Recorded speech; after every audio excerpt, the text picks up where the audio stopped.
Today I'm going to teach you how to pass Boilermaker Local 128 Weld Assessment.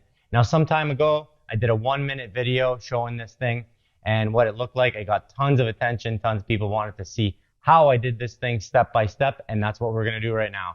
All right, now let's take a second and look at some of this material we're using. This is all carbon steel. This is all mild steel plate and pipe. Now, starting on my left here, you're going to have a 3G open root. That's done with a 60-10 or 70-18 root, and then fill and cap with the 70-18. Now we're going to keep going here. We've got one big long chunk of 3/8, and that's where our pipe on plate is going to sit. Now this is going to be done with a 70-18 as well, but this is done in the 5F. So it's a pipe on plate. I'm going to run a 332 70-18 on this. We're going to do the outside and we're going to do the inside of this thing. Now we're going to keep moving over here. This is a typical CWB plate. It's got an opening of about 1/2 inch. Now, if you're familiar with AWS, this one's a little bit different because it's got a square side and it's got a 30-degree bevel with a 1/4 inch backing by 2 inches wide. They're a little bit longer, which give us some run-on and run-off tabs. Now, this is done with a 70-18 rod. We're going to start in the vertical. We're going to run those roots, and then we're going to flip it up into the overhead tie-in and fill it up. Now, anytime I'm doing a weld test, I'm going to clean the crap out of my material. I might even get it right down to shiny metal. This is going to improve your chances. We want to make sure that this thing is immaculate. This is a weld test. This is going to get you a job. This is going to pay the bills one day. So if you want to learn how to do this properly, let's follow some of these steps. The first thing I want to do is have a look at the material and the electrodes we're going to be using on this weld assembly. Now, this whole thing is done out of mild steel. We've got some 1/4 inch, we've got some 3/8, and then we've got some Schedule 40 pipe. Our main piece is 10 inches long by 6 inches wide, and it's 3/8 of an inch thick.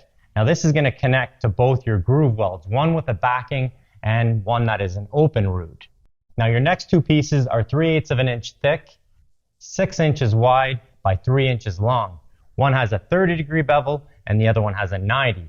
Now we have a 1/4 inch backing bar that's 2 inches wide, that's 8 inches long, and that's going to be the backing for that groove weld. Lastly, we have some Schedule 40 4-inch pipe, and this coupon here is probably about 1.5 inches wide. This is going to go in the center of this larger plate. We're using two types of rods on this. One's a 60-10 cellulose, and the other is a 70-18 low hydrogen. Our cellulose rod is for the root pass on that open root. The rest is going to be filled with our 70-18. Now you have the choice if you'd like to use 1/8 or 332 for the low hydrogen, and again the same thing for that cellulose rod. For myself, I'm going to use a 1/8 60-10 cellulose, and I'm going to use a 332 70-18. Now because this is a weld test, I'm really going to emphasize on cleaning that material, taking it down to kind of bare metal, even removing that mill scale. A lot of times our stick rods will dig through any of that stuff, but we want to improve our chances. We don't want to take any chances that's going to hinder us or cause any problems down the road for us. So make sure that material is super clean. Okay, with your material all cleaned up, we're going to start fitting this thing together. The first test we're going to look at is your groove weld. So that has a 1/2 inch opening in that middle. Now we want to make sure that we've got a clean fit up on this. We've got a nice tight fit up. We don't have any weird gaps, and that we're using our run on and our run off tabs. That's why we cut this thing a little bit longer. We've got 1 inch on both sides of this. Here I'm using a nice little 1/4 inch piece just to sort of lift this up and to make this whole piece level for us. Now moving on to our open root weld, we want to make sure that our gap is the same, that our land, if you're using one, is the exact same all the way across. Again, tight, nice clean fit up on this. We've got nice clean material. We're going to improve our chances. Now for myself, I'm going to use a 332 root opening with a 332 land, and I'm going to use a 1/8 electrode at about 75 amps. That works pretty well for me. Now you can test if you want. Some people will go with a 1/16, close up that gap a little bit, whatever you prefer. This is what I like. This is what's worked for me along the way. Now with that land nice and consistent, we're going to flip our main plates upside down, and we're going to tack this from behind. So make sure we use those clamps. Make sure our gap is nice and uniform all the way across. Here I just have a nice little spacer that I'm using. Now the last piece we're going to tack up is our pipe, and this is going to go right in the center of that longer plate. Just make sure that you're nice and centered and that you have room on the top and the bottom Don't set yourself short on one side or the other. One thing I didn't mention is that we do have runoff tabs for our groove weld. Because we don't have a backing bar, we have nothing to extend. So what we can create are these little V's, and that will give us a nice little run on or run off. Okay, so now that we know how to put this thing together, let's tack this thing up and let's go weld. All right, I got my plate up in its position right now. I've got my PPE, safety glasses, everything. My tools are close by, welding helmet, gloves. Everything's good to go. Now, when it comes to your plate, make sure you have an immaculate fit up on this. That means that your backing bar is nice and tight on your bevel and your square side. There's no gaps. Your pipe is nice and centered on your plate, and your open root has a consistent gap all the way across. That's going to be super important on this. That's half the battle right there. Set yourself up. When it comes time to weld this, I'm actually going to draw my plate out a little bit further than where I have it right now. Probably go something like this, and that's so that I don't have anything in my way and I can sort of transition between all these different welds how I want. So when it comes time to scheduling your weld test, the best thing I think you can do for yourself is really to just be prepared. If this was me going into this test and I knew in advance what the assessment was going to be, I would weld out like 20 of these just to be prepared. Welders get nervous, they fail because of stupid reasons, so you want to kind of eliminate that. Do yourself a favor. If you're not ready, go practice some more. You don't want to waste that opportunity. Now, just like any weld test, we want to relax. We want to go back to those basics. Practice your stops and restarts. Don't get inside your head. Be sure to breathe. It sounds silly, but breathe normally while you're welding. And don't keep a death grip on that stinger.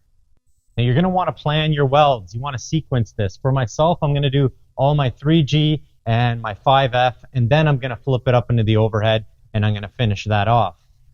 So my first weld is going to be on this groove weld with the backing bar, lighting up on that runoff tab. I'm going to run this on the square side. I'm going to put myself a 5/16 fillet, and I'm going to stop at about 4.5 from the top.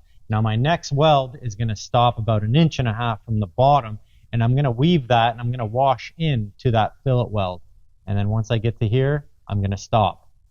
My groove weld with the backing will be ran with a 70/18, 1/8 of an inch in diameter at about 120 amps for the root and at about 125 amps for the fill and cap.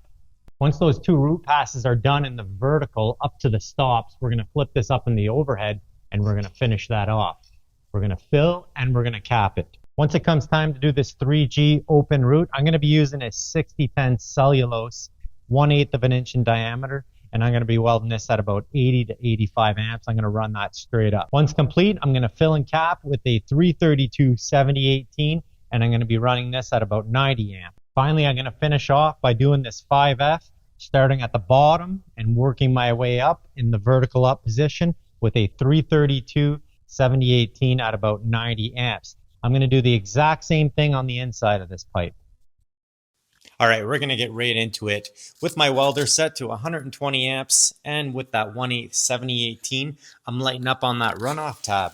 Now this is going to be a straight stringer all the way up to the top. So if you're not comfortable with this vertical position, let's back the bus up a little bit and go back to the basics, do some bead padding or some fillet welds in the vertical.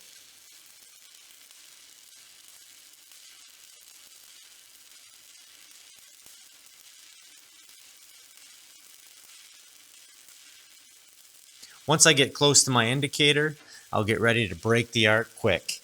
I'm going to do this restart in the vertical position. One thing to keep in mind is that your local might want you to do things a little bit different on this test.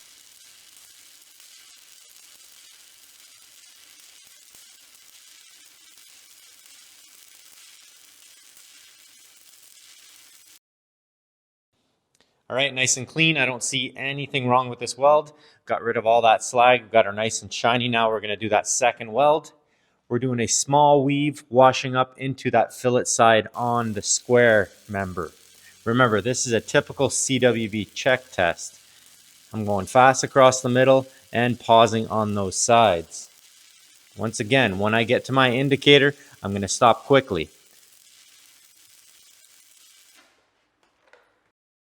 So at this point now, I've completed the vertical portion of this weld. The rest will be done in the overhead or the 4G. Once again, this is nice and clean, nice and shiny. Your instructor at the hall might want to check your welds in between passes. So just make sure that you're not hiding anything. Keep it nice and clean, and we're going to keep moving forward. Now let's lay our root in on that 3G. With my 6010, I'm set to about 85 amps, and that's with a 1/8 of an inch rod. It's a good idea to ramp or feather out your tacks on the starts or anywhere you're going to do a tie-in. I'm doing a consistent whip and pause, making sure I break down the sidewall. So a technique for myself is to make sure I can hear that breaking down, making sure that I'm penetrating that backside. That's what that little whip and pause will do. Some people decide to just drag it in, and that's completely fine as well.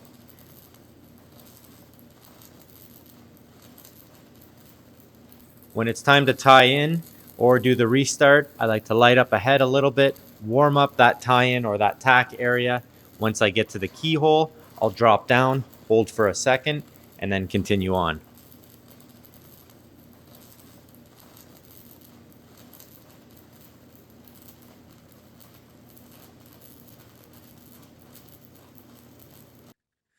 Backside's good. The front side here, I'm going to take it down a little bit with the grinder, at least take that slag off. Changing over to a 332 7018, I'm welding at about 85 to 90 amps, depending on how heavy my 6010 root went in.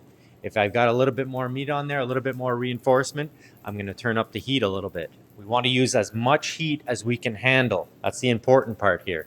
As mentioned, I want to bring my weld up to the top of the bevel.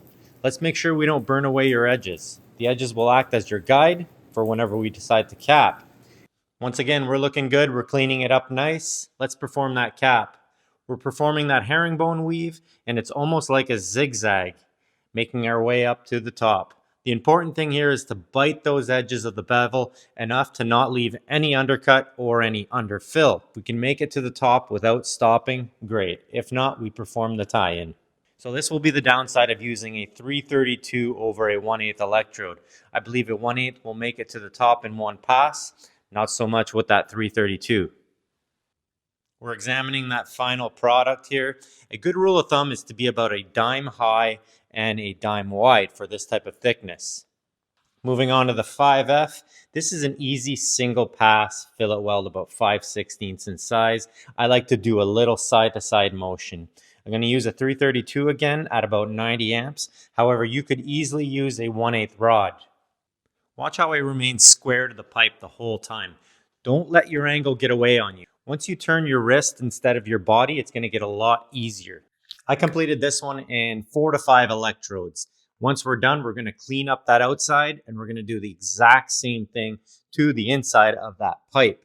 This is a 5/16 fillet weld, and I'm doing a little side-to-side motion the whole time while welding. Okay, we're almost done. This is our last weld. We're going to finish off that groove weld that we were welding in the vertical. Now, the overhead is nothing but flat, except it's upside down. The biggest thing is to get comfortable. Whatever you're doing in the flat, we can turn it upside down and do the same thing in the overhead. Here you can see my beautiful tie-in on that bevel, and now I'm filling it up. You can see me standing off to the side, and that's just to avoid any slag or any sparks. So I'm working my way from the square side to the bevel the whole time. Once I get to that bevel, I'll work my way back. I'm going to have 2 layers for my fill, and I'm going to cap it in 4 welds. Now here's an example of something you want to watch out for. Any lack of fusion up along that sidewall like this can cause trouble for you down the road. And this can happen sometimes when you're focused too much on not burning those edges away. So when we go to cap this, it should melt this out on that first pass. However, if there's any slag trapped in these little valleys, we want to make sure we remove it, we clean it out before welding over top. If you're allowed a grinder, the procedure would be to grind out the toes just enough to clear those edges. Okay, so now it's time to burn that edge away, but only a little bit. Just enough to bite the sidewall or the top of that bevel and no more. Here you can see my beautiful first pass. We're going to build off each one, overlapping right to the center until we get that even, nice consistency all the way across. So this will be the last critical step, and this will be to bite into the other side of the top of that bevel, and just enough so that we don't have any undercut or any underfill. Looking at our finished product, I'm super happy with this one. The hardest part of the overhead position is getting comfortable and staying out of the way of that falling metal. So there you have it, folks. That's local 128 boiler weld assessment. This was a long one. There was a lot of information to cover. So I hope you enjoyed it. I hope you learned something here. If this is not your local, you're not up in Ontario, that's fine. Go to your local union hall, find out what that assessment is so you can practice, so you can better prepare yourself. So keep those lenses clean, and we'll catch you on the next one.